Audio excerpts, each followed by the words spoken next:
Assalamualaikum, salam sejahtera. Anda bersama saya, Effendi Osman. Video kali ini saya nak buat review penuh mengenai Polar Greek X Pro. Sebelum tu saya ingin mengucapkan ribuan terima kasih kepada pihak Polar Malaysia kerana sudi meminjamkan saya jam ni untuk saya buat review.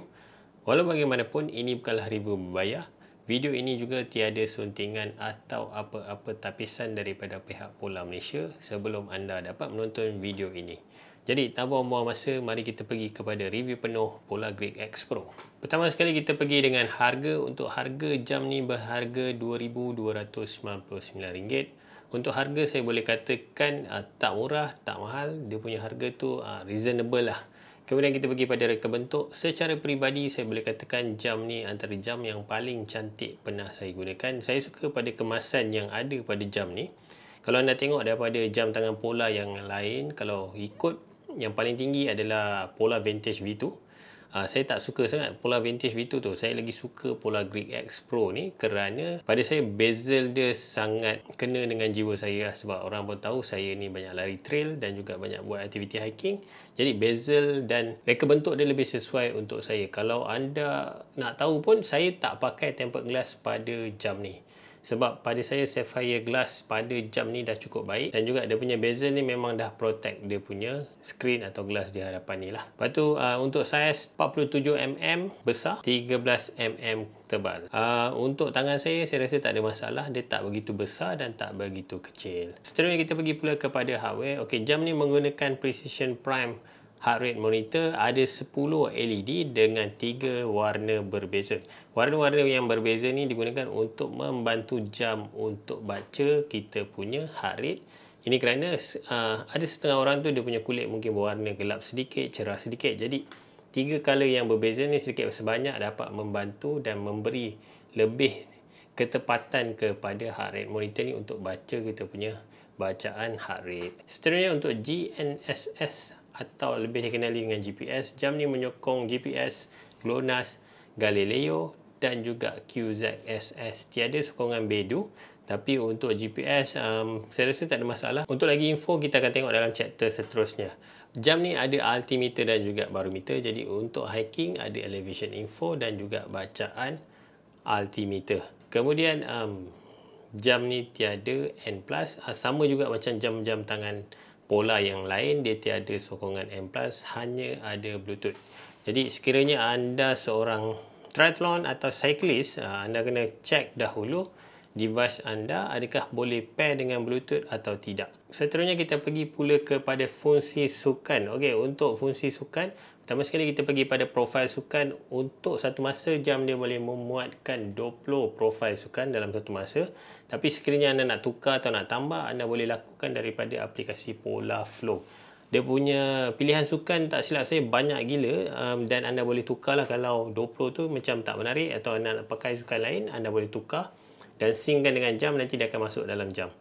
Okey, seterusnya ada fungsi-fungsi yang menarik juga pada jam ni.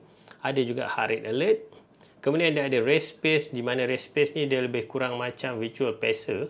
Anda boleh set anda punya pace yang anda target, nanti akan ada virtual pacer di dalam jam.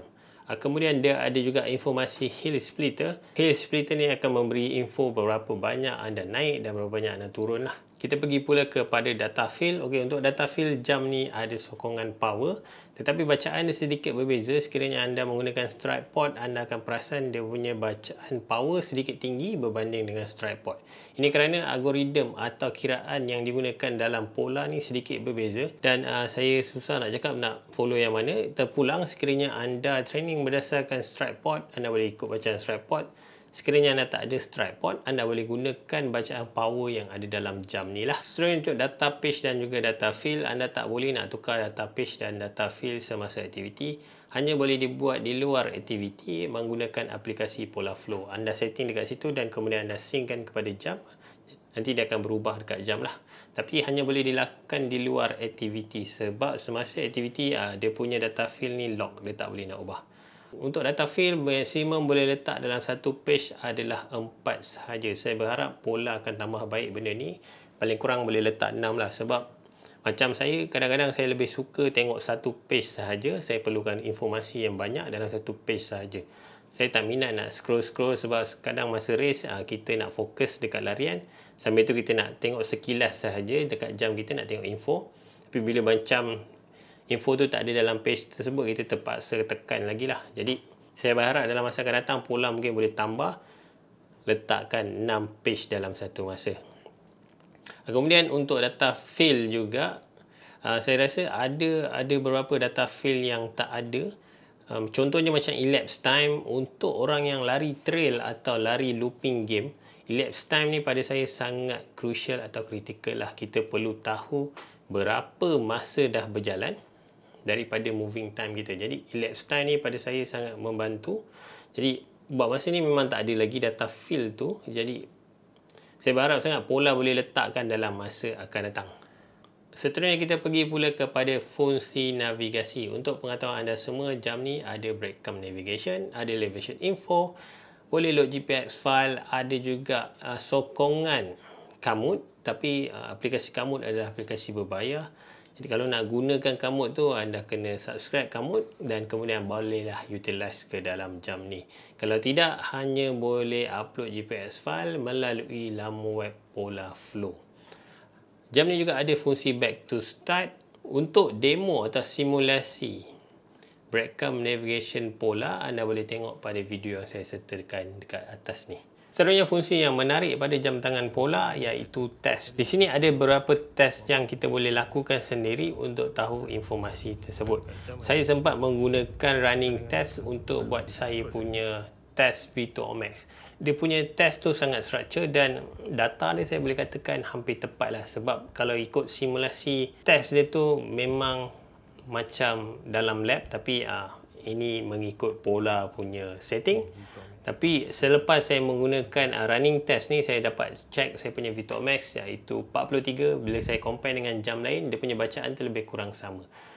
Ada beberapa test lain yang saya tak sempat guna, tapi pada pendapat saya test ni sangat membantu sekiranya anda nak check anda punya kesihatan semasa atau fitness semasa anda. Seterusnya fungsi kesihatan pada jam tangan Pola Grid X Pro ni. Ini merupakan fungsi yang saya suka dan saya rasa ini adalah kekuatan jenama Pola itu sendiri. Pertama sekali dia ada fungsi nightly recharge. Nightly recharge ni ada informasi ANS charge dan juga sleep charge. ANS ni adalah Autonomic Nervous System. Dekat sini ada informasi kita punya HRV iaitu Heart Rate Variability. Jadi setiap hari bila anda tidur, anda bangun, anda boleh nampak lah dia dalam bentuk scoring. Lagi mudah nak faham lah. Seterusnya ada juga informasi Sleep Charge. Di sini pada pendapat saya jam Pola ni punya Sleep Charge antara yang paling tepat yang pernah saya gunalah. Kalau jam lain ni kadang-kadang bila saya tidur dan saya bangun, waktu dia tu sedikit lari tau. Tapi untuk Pola hampir tepat. Fungsi seterusnya adalah FitSpark Training Guide. Ini juga antara fungsi yang saya suka pada jam tangan Pola. Dia ada cadangan aktiviti macam jam lain. Dia hanya cadang untuk kardio, lari atau berbasikal. Tapi untuk Pola ni, dia punya cadangan ada strength, ada kardio dan juga supporting. Dia tidak terhad kepada kardio sahaja. Cadangan aktiviti pada FitSpark Training Guide ni juga berserta dengan animasi. Jadi pada orang yang tak biasa masuk gym dan tak tahu exercise apa nak buat, anda boleh gunakan fungsi ni untuk tahu exercise apa nak buat. Kemudian kita pergi pula kepada jangka hayat bateri. Untuk aktiviti sejam, lebih kurang 7 ke 8% penurunan bateri. Jam ni boleh bertahan selama 100 jam untuk GPS aktiviti. Untuk penggunaan harian, macam saya, kalau hari-hari saya lari, jam ni mampu bertahan 5 ke 6 hari lah. Untuk smartwatch mode tanpa GPS, jam ni boleh bertahan lebih kurang 7 hari. Tapi apa yang menarik dekat jam ni, dia ada fast charging. Di mana saya buat simulasi, saya try dalam masa 10 minit, daripada 10% dia boleh naik kepada 40%. Jadi untuk 10 minit, dia boleh charge 30%. Jadi macam orang yang bangun pagi kadang lupa nak charge jam kan. Anda just charge 5 minit ke 10 minit boleh naikkan 30%. Anda boleh guna lebih kurang untuk 2 jam ke 3 jam punya aktiviti lah. Jadi tak ada masalah. Dan saya rasa fast charging ni sangat penting dan saya rasa benda wajib ada pada jam sukan pada tahun 2022 ini. Seterusnya kita pergi pula kepada ketepatan heart rate monitor dan juga GPS. Kalau anda nampak dekat sini, secara kasar tak ada perbezaan yang ketara. Mungkin ada sedikit delay lah kat sini. Kalau Okey, dekat sini saya nak beritahu yang warna biru ni adalah Polar H10. Kemudian warna purple adalah Ignite 2 dan warna orange atau jingga merupakan Polar Grid X Pro. Pada awalnya memang nampak bacaan untuk Ignite 2 dan juga Grid X Pro lebih kurang sama, tapi kita punya pengukur kat sini adalah Polar H10. Ini kerana Polar H10 merupakan chase heart rate monitor. Dia punya bacaan sepatutnya lagi tepat lah. Okay, kalau pada awal ni nampak macam tak ada perbezaan yang ketara, mungkin kat sini ada sedikit spike daripada Grid X Pro, tapi dia kembali kepada bacaan yang semula. Nampak kat sini pun sedikit ada macam sedikit delay.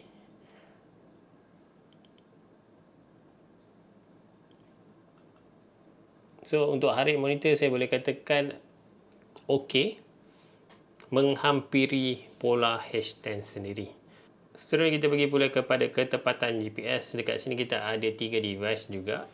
Warna turquoise adalah iPhone 12, warna jingga adalah Polar Grid X Pro dan juga warna purple merupakan Polar Ignite 2. Okay, kalau nampak dekat sini bacaan iPhone dan juga Polar Grid X Pro lebih kurang sama. Dia lebih baik lah daripada iPhone 12 dan juga Ignite 2. Okay, dekat sini masih okey lagi. Cuma Ignite 2 dah terkeluar. Tapi Polar Grid X Pro masih okey. Depan ni sikit kita akan turun kepada bangunan tinggi. Okay. Kat sini akan nampak kekacauan sedikit lah. Tapi benda ni standard atau biasa untuk jam GPS sebab kat sini bangunan tinggi. So sepatutnya dia memang akan struggle sedikit lah. Kalau anda nampak dekat sini pun hampir ke semua struggle. So bila kat sini dia macam struggle lagi. Kemudian lagi depan sikit. Okay, dia dah kembali okey balik. So dekat sini Tamarin Square pun struggle juga sebab bangunan tinggi. Boleh nampak lah GPS haywire sedikit. Tapi pada saya benda ni biasa. Melainkan jam tu ada sokongan multi frekuensi. Kat situ kita akan nampak lebih accurate lah. Tapi untuk jam yang tiada multi frekuensi, dia lebih kurang macam ni lah. Bila ada bangunan tinggi, dia memang akan struggle sedikit. Overall untuk GPS saya boleh katakan okey dan berfungsi dengan baik lah. Seterusnya kita pergi pula kepada kelemahan atau kekurangan. Saya tak suka nak cakap benda ni kelemahan, tapi pada saya benda ni lebih kepada ekosistem yang ada pada jam tu sendiri. Okey, untuk Polar mungkin dia baru dalam fungsi navigasi atau breakdown navigation. Apa yang saya perasan dekat sini, contohnya yang saya tak suka dan saya rasa macam alamak, kenapa jadi macam ni kan, adalah bila mana kita load GPX file, kita nak start activity, first time dia akan suruh calibrate kita punya kompas. Pada saya kalau kita tengah nak race ni, kadang-kadang alamak, lupa nak calibrate, dia akan kacau sedikit lah. Anda kena buat calibration tu secara manual, baru anda boleh start menggunakan breakdown navigation. Patutnya pada pendapat saya benda ni tak perlu pop up dan compulsory. Anda boleh skip kalau anda nak skip.